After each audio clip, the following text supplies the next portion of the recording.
All right, we'll say good morning. Let's begin. Today's daf is Kuf Nun Ches 158. We are picking up Kuf Nun Zayin 157b, and we are going to pick up 2, 4, 6, 8, 9 lines up from the bottom. So we'll say our shir this morning is sponsored by Greg and Rachel Levitan in honor of the wedding tonight, B'Shah Tov Mitzlachos, of the Dora Adina to Uri Rabinowitz. We wish a mazel tov to the Rabinowitz family, to the Levitan family, to the Chassan and Kalo. Greg, you and Rachel should be zocheh to see beautiful machas ad mea ve'esim shanim tovos. Shkoyach. And our shir is dedicated this morning by Akiva and Leah Wexelbaum in honor of their very dear son-in-law, Shlomo Kanner, wishing him a happy birthday and a direct message from the in-laws. May HaKadosh Baruch Hu bless you and your beautiful family with good health and happiness ad mea ve'esim shana. Love mom and dad. I just want to mazel tov Rav Shlomo ad mea ve'esim shanim tovos. Shkoyach. All right, let's begin. So we'll say it's a lot of beautiful Gemara to do today. So remember, we're picking up. We left off in the middle of an interesting case, which is the following. So remember, we began with the following.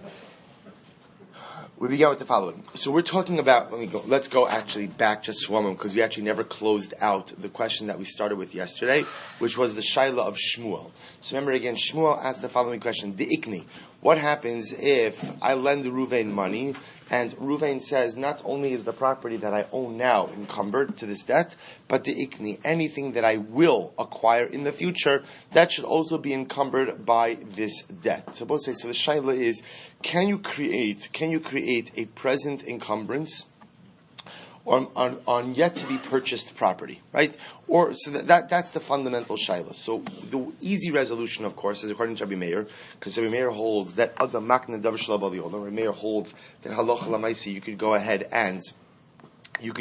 and you could deal or transact with things that do not yet exist. We have seen many different examples of that according to Rabbi Meir.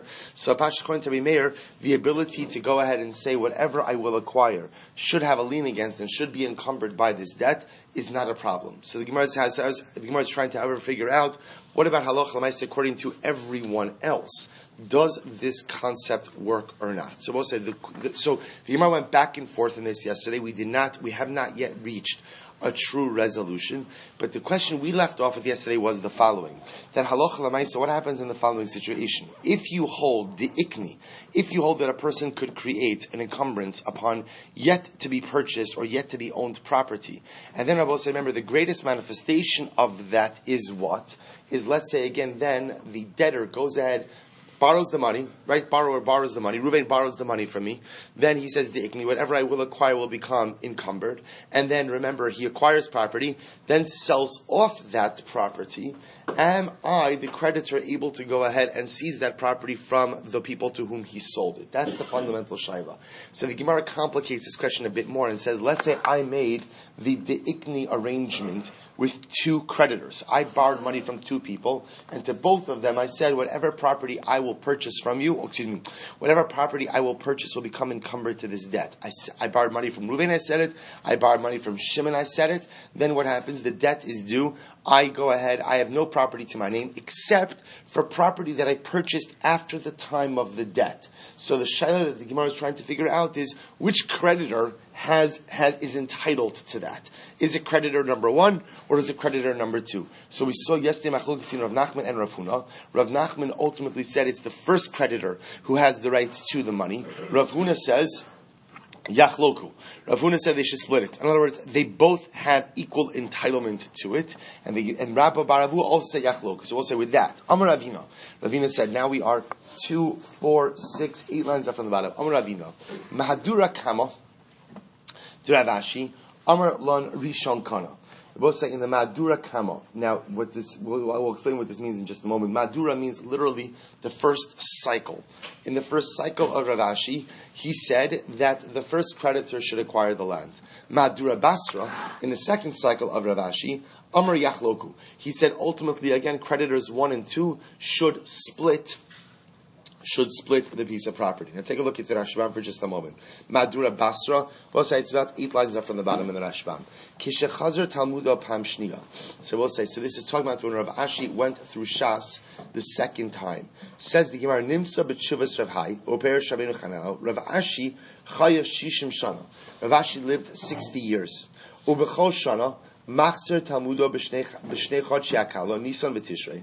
Ulecheshegiu shloshim shana siem kol tamudo v'chein asa b'shloshim shanim achronim u'madura kama hainu shloshim shanim rishon u'madura basra haim shloshim shanim achronim. So we'll say Rav Ashi apparently finished Shas twice in his life. One time in his first 30 years, one time in his second 30 years. So what the Gemara, he died at the age of 60. So the Gemara says over here, that when Rav Ashi went through Shas the first time, he felt the halacha over here was that the first creditor would be entitled ultimately to this piece of property. Now, both remember again, we're speaking of a very specific type of piece of property. We'll call it di'ikni property that the borrower did not possess at the time of the loan, but acquired afterwards. But yet, at the time of the loan, he stipulated that any property I will own should become encumbered by this debt. He did this with 2 creditors, who ultimately gets to keep the property. So Rav Ashi went through Shas the first time, he said the first guy should get it. When he went through the second time, he said ultimately again, Yachloku. They should split it. So I'll say, if you take a look at the Rashbam, so when you think about this for just a moment, so to say that the first one gets it, I understand that, because Lamaisa again, his debt preceded the second one. What's the svara? What's the logic for saying Yachloku, that they should split it? So take a look at the Rashbam Yachloku. Kol echad lefi ma'osav. So first of all, the Rashbam just points out, Yachloku doesn't literally mean a 50-50 split, but rather it means a proportional split. They each get a percentage of the piece of property proportional to the debt that they are owed. Tebebas achos nishtabdu lahem shahari achar beis havaos kna. This is actually fascinating.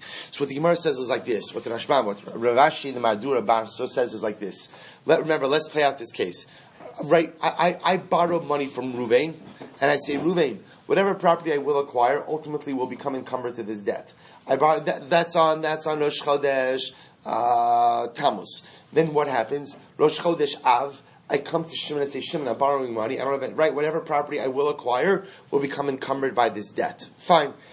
Elul, I now go ahead and buy a piece of property. So now, when I buy that property, there's a simultaneous shibud, there's a simultaneous lien that is created by both of those debts. Even though I borrowed money from Ruvain first, and then only afterwards Shimon, the encumbrance on the piece of property devolves upon, or I should say both encumbrances devolve upon the piece of property at the same time.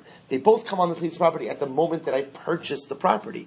Therefore, again, it's even though I borrowed money from Ruvain first, Ruvain's claim against this newly acquired piece of property is no earlier than Shimon's. Their claims devolved upon the property at the same time. So therefore, again, their claims are equal. Because their claims are equal, therefore what? Rav Ashi says, Yachloku, you split it. So this is the tension. So do we look at the fact that at the end of the day, Ruvain lent money first, and therefore he has a kedimos, he has a precedence? Or do we say no, the fact that he lent money first makes no difference. We look at when the lien devolved upon the piece of property, and that happens simultaneously for both of them. So we'll say that's the tension. The Ilchasa, and what is the halacha? Yachloku. And we'll say we paskin like Rav Ashi in the Madura Basra, like Rav Huna, like Rabbah.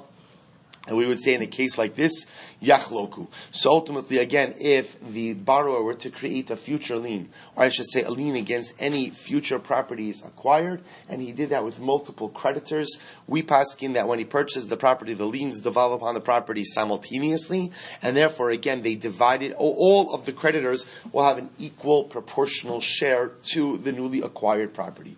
Is that true that we pass Yachloku? So, 1 second. Shevach Karkos Keita. Remember, we had this case yesterday. What's the case? So we'll say Shevach Karkos of being reimbursed for land improvements. So we'll say, so what's the case? Listen to this. I sold the field to my friend.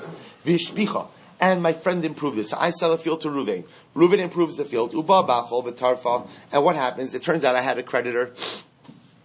And my creditor comes and seizes the field from Ruvain in satisfaction of a previously existing debt. Kishu gova Go back like say now what happens? The field is seized from Reuven. What does Reuven do? Reuven's going to come back to me and ask to be repaid for the field that was seized. When Reuven comes back to me, he can go ahead and acquire the principal from encumbered property that I own.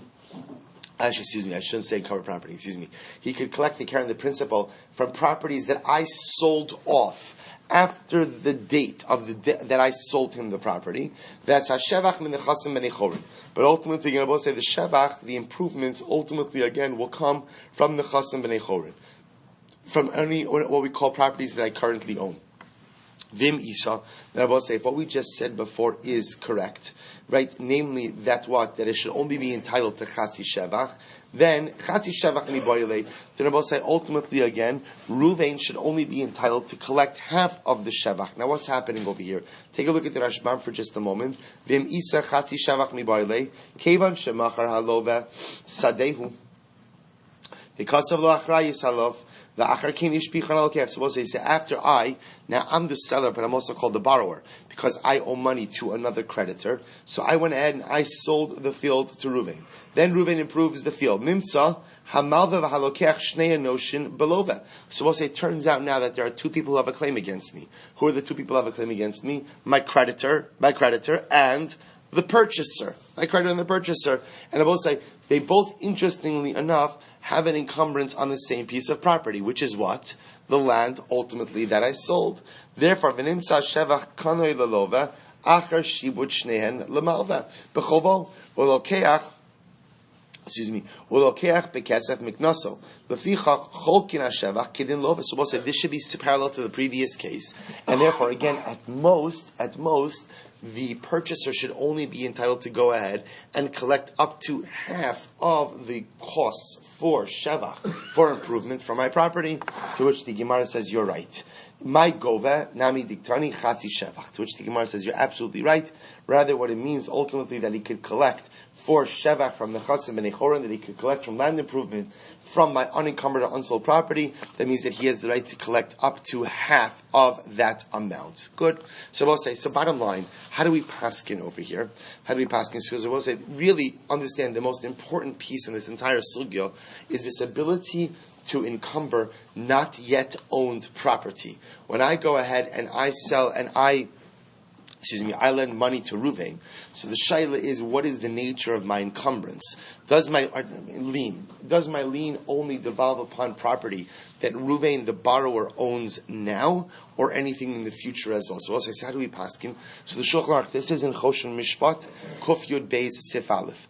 In Bal Chov Torev Mimashivadi, Ela Imkein Hayun Nechasim Lelova B'Shah Shalava, Umachram O Nasnam Achakach.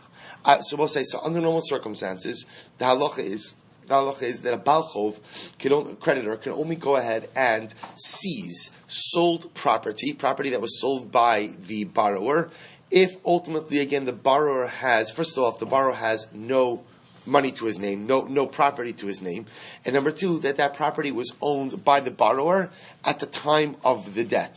Avalim kinam achar shalava umachram lo nishtabdu lebalchov ve'eno gova osam elakuchos. But listen to this. However, if at the end of the day the borrower purchases additional properties after the time of the debt and subsequently sells those properties, I, the creditor, have no right to go ahead and take those properties in satisfaction of the debt that is owed to me. Umihu, however, ba'odam biyad halove, gova mehem, afapi sheknam achashalav. However, again, if they are still in the possession, ultimately, of the borrower, meaning even if he purchased them after the debt, but he still has them, he didn't sell them, then I, the creditor, can collect from those properties. V'im, shibeit nechasav shekana v'sheyikna. But I will say, if the borrower says that I hereby encumber all property that I own and will ever own, the kanoi that I own now, uda asid anul mikna, anything I will own, as chal hashibud gam amashi yikna achakach. So we'll say if the borrower stipulates that I'm hereby creating a lien against the property that I currently own and any property that I will purchase, that stipulation works, and anything that the borrower purchases ultimately becomes encumbered to this debt. Therefore, again, the shibud, the encumbrance, will devolve upon anything that the borrower will purchase. And therefore, again, if the borrower purchases something, subsequently sells it off, and then the debt is due, and the borrower has no other property to his name, ultimately, again, the creditor could go after the purchaser of those properties and seize them in satisfaction of his debt. V'dafka, however, we'll say, here's the caveat, shepirish lo beferish. But Rabbi say, this type of future lien is not automatic. It only occurs if it's explicitly articulated by the borrower. So Rabbi say, so halacha l'maisa, the default is that only property owned by the borrower at the time of the debt is encumbered to the debt. That's the default. The difference the halacha says is that the borrower has what we'll call the de'ikni option. The de'ikni option of Osai means that he could say anything I will acquire does become encumbered by this debt. And so indeed if he makes that stipulation, it works. It works. So any property that he buys after the date of the actual loan will become encumbered, and even if he subsequently sells it off, if at the time when the debt needs to be repaid he has no money to his name, the borrower could go after the purchasers of that property in order to satisfy his debt. Good. That's halacha l'maisa. Two credit. Second position. If the iknik happens with two different creditors, we paskin yachloku. We paskin yachloku. We paskin that the liens devolve upon the property simultaneously. Therefore, again, halacha l'maisa, they split it. Says the Mishnah. Nafal abayis. We'll say we're still with the house collapse. All right, so this is who's falling on today. So nafal habayis alav va'al ishto. So let's say a house falls upon a man and his wife. Right, and by the way, the Rashbam points out over here, ve'in la banim mimenu. So we'll say this is a case of where there are no children. There are no children. Now, we'll discuss exactly what this means. It means, well, for our purposes, it means he has no children with her. It's possible that he has other children, as we'll see in a moment, but this couple who just died in his house collapse, they don't have any children together. So we'll say, so what happens? So Yarshei Habal, the people who stand to inherit the husband, which the Rashbam points out is either his father, his brothers, or his sons from another woman. So the Yarshei Habal, what's their claim? Their claim is Isha Meisa Rishon. The wife died first. Now we'll say, now why is that their claim? Va'achakach Meisa Habal. Why is that their claim? That's their claim because if the wife died first, then what? She's inherited by the husband, which means now the husband's estate includes any property that she had, which means that the Yarshim of the Baal now get this. Yarshei Isha Omrim, however, the inheritors of the woman, so again, those would be whoever her closest, it doesn't matter who, the point is, it's whoever her closest surviving relatives are. So Yarshei Isha Omrim, Baal Meis Rishon, the husband died first. And then the wife died. Now, both sides, you understand that the husband died first and then the wife died. So remember, again, halacha l'maisa, the woman she doesn't inherit him because we're talking about a case where there are other inheritors of a husband. But what it does do is what? It allows her property to stay out of the husband's estate. So again, same machlokes about who died first because the shayla is going to have ramification legabe Yerusha. So we'll say, just take a look at the Rasham versus moment, second line, Isha Meisa Rishona, ve'in liyarshe Isha Klum. I'm sorry, we read that. Fine. So what's the halacha? Beishamai say, Yachloku. So we'll say, Beishamai say that the heirs of the wife, the heirs of the husband, split the monies. They split the monies. Look at the Rashbam. Beisham Amri Yachloku. Shari Mamana Motel B'Safeku. V'yesh Mefarshim Yibamas V'Acholis Taksuv Lo Pligi Beishamai Al Ashar. Supposed to leave that on the side. But Beishamai says, Maman HaMotel B'Safek. Any time that you have a doubt regarding money, Rabosai, so the halacha is, what do? Yachloku. You split it. Or Beisil say no. Nechasim Bechazkasan. Beis Hillel say that we'll say we're going to have to define what this term means in the Gemara, but nechasim bechazkasa means the property remains in its chazaka status. So what it sounds like Beis Hillel is saying is we kind of maintain the status quo. Whoever had the property retains the property and is then passed down to their respective yarshim. Take a look at the Rashbam for just a moment. So the Rashbam writes, Beisila on Nechazim Beches Kasan, Begemar Mefarish Beches Kasmi. So the Gemara is going to say, who's Chazaka? What are we talking about over here? So he says, so, alright, well, we won't read the rest of the Rashbam. Let's read the rest of the Rashbam. V'hani Nechasim Dechari Beisila, Hey Nichseit Son Barzel. So this is actually important for later on. We're going to see that what Beis Hillel is referring to over here is what's called Nichseit Son Barzel. So what's Nichseit Son Barzel? This refers, remember again, to property that a woman brings into a marriage, but the husband guarantees the value. So meaning the husband has the rights to ultimately use this particular property, but let's say he uses it to the point where it's totally diminished. So upon death or divorce, he or his estate are obligated to pay the value, meaning the property is assessed at the time of the beginning of the marriage, it's brought into the marriage, and husband is on the hook for the entire amount. Excuse me. So the Gemara says over here, so we will see over here, finish Rashbam. B'shaman b'ksuvasa v'achriyusam alav afilu and pichsu v'mosiro hosiru lo. So both say, so Allah we're going to see is that this reference of Beis Hillel is actually going to refer to the Nichseit Son Barzel. But again, we'll see it more clearly articulated in the Gemara. So nechasim b'cheskas and ksuva b'cheskas yarshe habal. So we'll say when it comes to her ksuva, the ksuva property remains with the yarshim of the husband. Now, we'll say, understand what this means. The ksuva is a debt that is owed from the husband to the wife. The Gemara posits that property remains with the husband's estate. And nechasim, and we'll discuss exactly what this means. Nechasim hanichnasin vayotzin ima becheskas yarshe ha'av. Property that goes out, that comes in and goes out with her. And again, the Rashbam points out over here, hey, nichse melug, shenaflu mibeis avein achrisav. So we'll say, remember the difference between nichse melug and nichse tzon barzel? Nichse tzon barzel, the value of the property is guaranteed. So Allah Chalamaysa, she brings the Nichseit Tzon Barzel, it's assessed, that amount was written into the Ksuva, upon death of divorced husband or his estate are obligated to pay that amount to them. Nichsei Melug is what? She retains title, he has complete usage. If he uses it up over the duration of the marriage, then what? Right? No.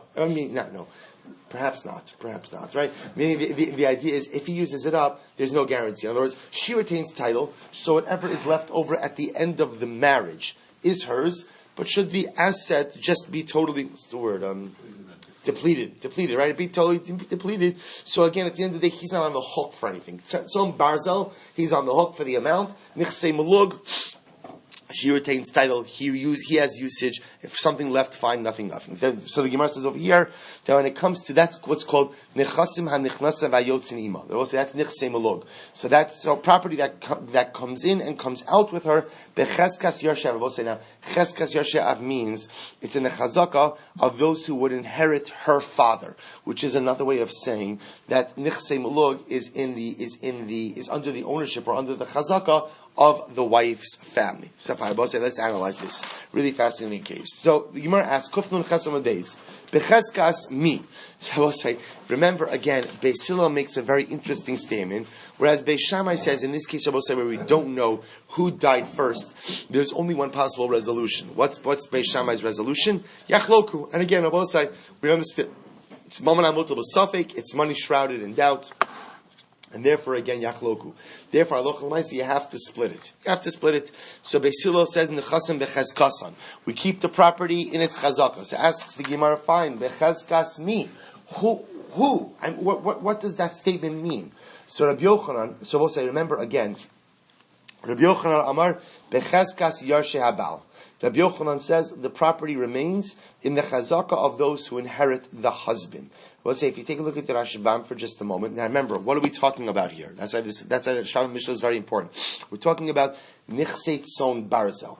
So this is property, ultimately, again, that a woman brought into marriage, that the husband guaranteed the value of this property. So now the Shaila Rabbosai ultimately is, husband, wife die. We don't know who died first. Who retains the Nichseit Tzon Barzel?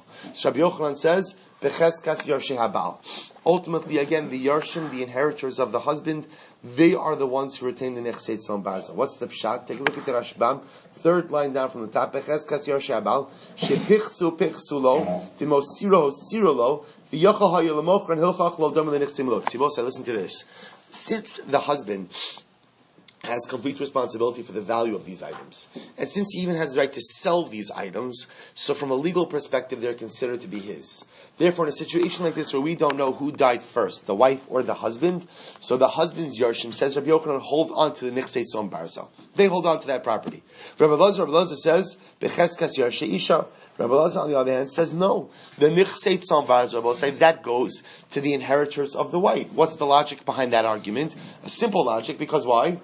She has title, right? Meaning legal title. Now, I will say, I want to be clear on this. Nechsei tzon barzel is an interesting thing, because as we just said before, it's the property of the woman, but really, if you think about it, she doesn't own the property. What she owns is what? The value of the property. Because I will say, the proof to that is, the husband could sell off that property. He's just on the hook for whatever the assessed value of that property was at the time of the marriage.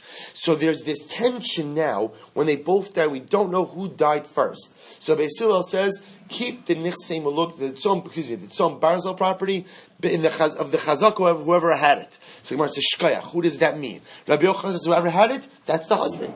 He really is the owner of it. It happens to be that upon death or divorce, he owes her money. He owes her money. In other words, essentially, it is converted into a debt. But the property is really his. What's the proof? I will say, sometimes the greatest test of ownership is ability to sell.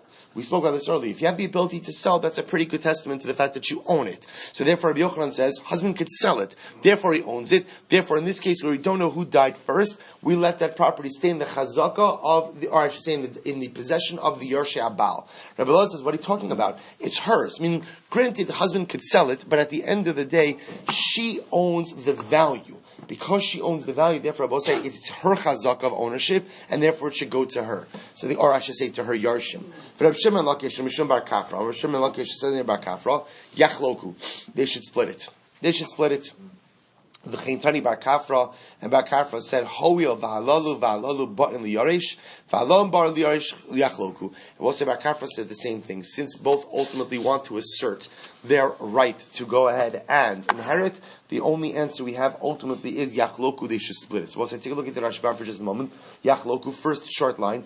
Kedmafarish lekaman, Hoil v'halalu ba'in liyaresh hakol, v'halalu ba'in liyaresh hakol. Yachloku, shar l'shneim yesh tainas chazaka, kideprecious he han alas lebin be'avua, v'hu mitoch shekiba achrayas alav kinan, v'hari hein kimamono, v'hai da'amri be'sil. So listen to this. So the idea that the Gemara says over here is, the truth is they both have an equal claim to it. To a certain degree, she has an equal claim because this is property that was hers already before the marriage, that she's bringing from her father's home. He has an strong claim. Why? Because he literally owns the property. He could go out and sell, he could do whatever he wants with it. So because literally their claims are of equal strength, therefore I will say the only resolution in a case like this would be Yachloku. And indeed that's how the Shulchan Aruch paskins. We'll say in a case like this where husband and wife died together, in this house collapse case, and we're not sure again who died first. So we'll say, so it's clear, it's not clear, but nechsei tzon barzel, in this case over here, the Shulchan Aruch paskins that halacha l'maisi Yachloku. The yarshim of the husband and the yarshim of the wife will split this particular property. Fine. Says the Mishnah. Nafal abayis alav al imo. So we'll say, listen to this. Let's say the house falls on a man and his mother. So we'll see why this case is different for just a moment. Take a look at the Rashbam for just a moment. Nafal abayis alav va'al imo. Right, Rashbam kigon shenafal abayis al Rachel ishes Yaakov va'al menusa. So we'll say the case over here is the house falls on Rachel, the wife of Yaakov, but Yaakov already passed away. Yaakov passed away beforehand. So Rachel is alone. Va'al Yosef bina, and Rachel has one son from Yaakov by the name of Yosef. Right? And what happens? V'lohayala od ben Yaakov. But she has no other son, meaning her only child is Yosef from Yaakov. V'lo mishachar. She has no other children. She'achshav tanosei in Shabbos. She'yarsheh ha'im kigon acheha me'aviyah. So we'll say, so in this case over here, what's happening? Mother and son are in the house together, the house collapses on them. We don't know who died first. So the Gemara says over here, you have two competing interests. You have the inheritors of the mother and the inheritors of the brother. Now the inheritors of the brother, is that even though he's an only son, this Yosef is an only son of Yaakov and Rachel, but it's possible that what? That Yaakov had another wife, Leah, and he had other paternal brothers. So also remember again, Yerusha is determined by paternal brothers. So there's a group of people vying for Reuven's Yerusha. Those are his brothers ultimately again from another mother, from Leah, from Yaakov and Leah. And Rachel has whoever her father's family is vying for her Yerusha. Now the interesting part in this case over here is the following. Let's just finish the Rashbam. Sheyar Sha'im kigon echa me'avia omrim haben meis rishon. So we'll say ultimately again, so the inheritors of the mother claim that the son, Yosef, predeceased his mother Rachel. Therefore Rachel, the closest surviving relative, inherits her son, although we'll discuss the mechanics of this in the Gemara, and therefore they stand to inherit the estate. So the Gemara says, V'yarsha ben, and the inheritors of the son, and for example, Kigon Reuven ben Yaakov Mileah, he has paternal brothers from his father and another wife. Kol nechasim, toin kol nechasim, v'omer Rachel meisa tchila, v'yarash Yosef is kol nechasev, v'achakach meisu v'yarshana kol nechasim. They hold, Rabbi say that's what? They hold that Lamaisa, Rachel died first, Yosef went ahead and inherited his mother. It's fine, it's a thing. Thank you, it's okay.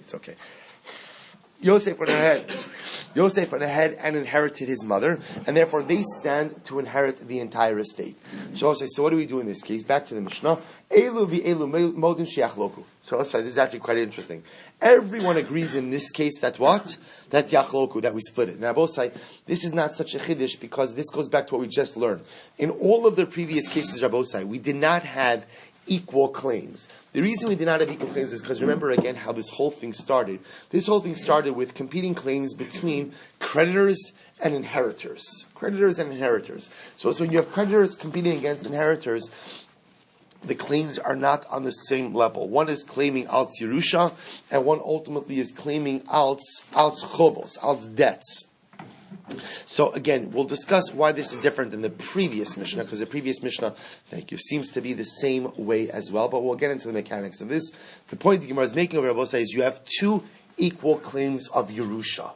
When you have two equal claims of Yerusha, there's no way to assert who is more right, who is less right. Therefore, again, the only way, everyone will agree, Beisham Beisilal, that the halach over here is Yachloku. You split it. Amar Rabbi Akiva. Rabbi Akiva says, Moda ani bazu. I admit in this case, Shanachasim mecheskasan. So also Rabbi Akiva argues on this, and Rabbi Akiva says, no, I still agree that in this case, the property should remain in its chazaka state. Whoever had the chazaka should retain the property. Now we'll say, who that means we'll have to see. Now we'll say, I'll just point out to you, the Rashbam points out, why does Rabbi Akiva use lashon of moda ani? Right? Even I admit, he's just mirroring the lashon of the Tanakama. Because the Tanakama says, Elu ve'elu modin she'yachloku, Beisham Beisil both say yachloku. Rabbi Akiva says, I admit that no, not yachloku, but rather we keep the property ultimately again in the possession of the one who has the chazaka. So listen to this, Amr lo ben Azai. So we'll see, Ben Azai was Rabbi Akiva's, we're going to see, was Rabbi Akiva's student, but Ben Azai was also Rabbi Akiva's son-in-law. Right? Ben Azai marries Rabbi Akiva's daughter, Rachel. Not Rachel. I forgot Tosfos brings down his daughter's name. All right, it'll come to me. So Ben Azai was, we'll see his Talmud, but was also his son-in-law. So Ben Azai, Amar lo Ben Azai, Al Cholkin Anu Mitztarin, El Shabbos Lechalik Alinu As Hashavin. So Ben Azai says, Rabbi Akiva, isn't it bad enough that we've had machlokis in the previous Mishnayos? Now you have to go ahead and make machlokis in the Mishnah where everybody agrees.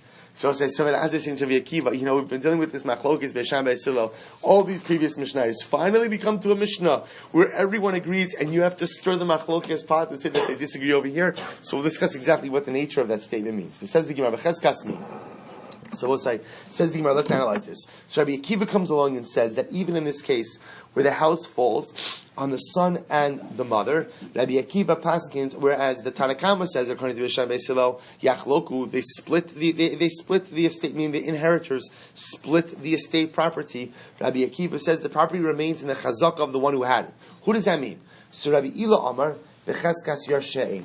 So Rabbi Ila Rabosai says that ultimately again, it remains in the possession of those who would inherit the mother, the mother's inheritors. But say, you'll see, take a quick look at the Rashbam for just a moment. The Rashbam says, B'cheskas Yarsheim, it's like right in the middle of the wide lines. As we will explain later on, Hoel v'hochseka nachala la'osa hashevet shekol yemei chaya isha la'achar shemes baila haya kol mamona b'cheskasa v'harihi mishevet avia v'afilu ksuvasa v'tosefta shegavsa mi baila mishabolia the harihin b'cheskas shevet avia shehim misyacheses achar shevet. So we're going to see what this means is the following. Remember again, the case over here is that Rachel, the wife, the mother, was widowed already from her husband Yaakov. So she has possession of her property, whatever her property is, her nechsei maluk, her nechsei tzom barzel, whatever ksuva she has, that's hers. I will say she has a tribal affiliation. While she was married, her tribal affiliation might have been that of her husband. Now that her husband has died, her tribal affiliation is the tribe ultimately of her father.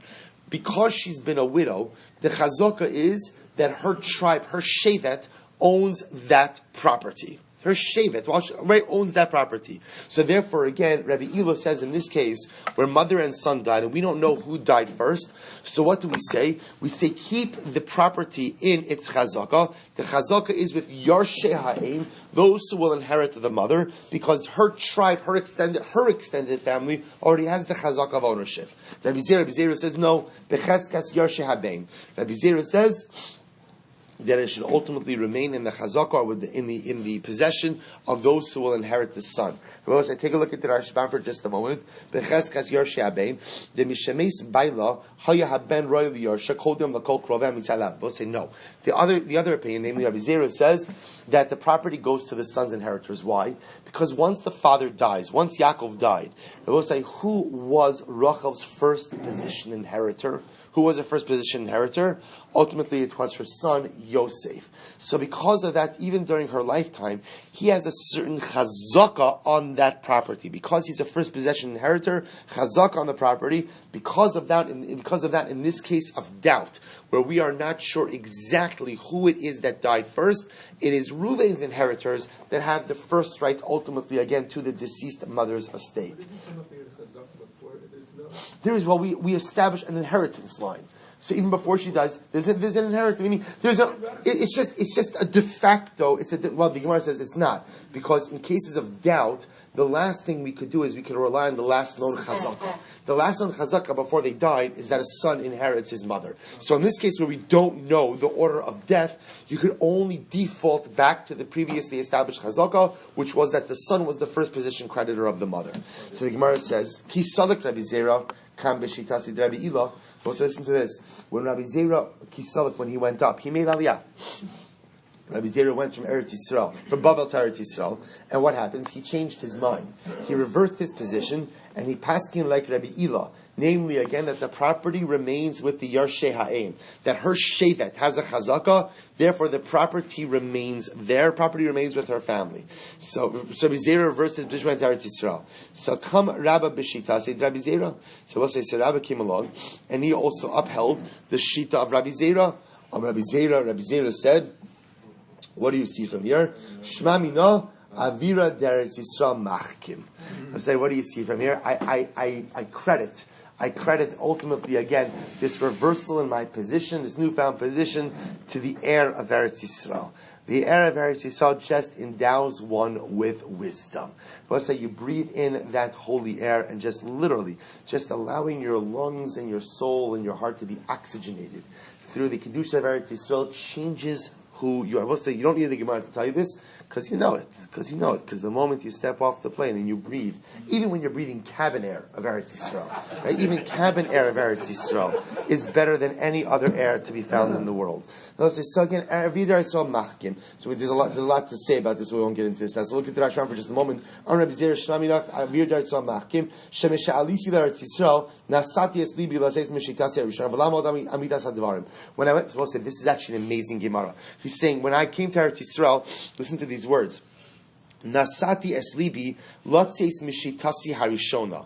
I opened my heart and allowed myself to leave my previously held opinions, v'la'amod ala mitas hadvarim, and to ultimately again allow myself to finally see the truth, even though it required a reversal of my opinion. But so you understand the incredible metaphoric understanding in this as well, that the greatness of Eretz Yisrael is that Eretz Yisrael sometimes allows you a certain level of vision and understanding about yourself and about life that you just don't have anywhere else. Sometimes we go through life and we have our shitos. This is what I am, this is what I do, this is the MS, this is what I have to get. And we get so caught up in those shitos that sometimes we lose out the amitas hadvarim. Sometimes a person just has the ability to breathe air of Eretz Yisrael, has the ability to be cocooned in that beautiful kedusha of the land. And like Rabbi Zera says, Shemeshalisi Eretz Yisrael. I just had the opportunity to go to Eretz Yisrael. Nasati es libi lates mishitasi harishona. It gave me the strength to leave my initial opinions and conceptions. I will say some of us spend life locked in shitasenu harishona. We pick a shita, and that's it. Full throttle. And we never take time to say, 1 second, is this the right shita? And if it was the right shita, it might have been good 10 years ago. It might have been good 20 years ago. But is it good for me now? And sometimes we get so wrapped up in the shita that at the end of the day, I just don't rethink life. Rabbi Zera says, I was that guy. Where was Rabbi Zera? Rabbi Zera wasn't hanging out in bad places. He was in the yeshiva in Bava. Right? But Lamaisi said, I got wrapped up in my shita. Only when I came to Eretz Yisrael, I breathed in the air, I opened my eyes, opened my heart, opened my soul, and recognized a new perspective in life. Those words that Rashi will say are so healing. They're so v'lamod ala mitas hadar. I will say, life is all about examining your shitos. Sometimes we become so convinced that the way we're living and what we're doing and our priorities are correct that we never take the time to assess them. Sometimes you need to go to Eretz Yisrael, or at least if you can't go with your body, like Rabbi Nachman says, your neshama could be anywhere you want. So if you want to be in Eretz Yisrael, you could close your eyes and your neshama could be there in the blink of an eye, in just a moment. Sometimes you have to breathe in its air, literally or figuratively, and to examine the hierarchies of life. We'll say just one more line and we'll have to stop. We'll say, what's the reason for this? Ultimately, again, why would we say that the property remains with the chazaka of the mother? Since at the end of the day, the chazaka of the mother is that this property, since she has been widowed, is in the chazaka for shevet. Therefore, I will say that chazaka remains, and therefore, in this case, lamaisa, or we don't know who died first, who died second, we establish the property with the yarshei ha'im because she has a chazaka ultimately again of being part of her shevet. Stop over here.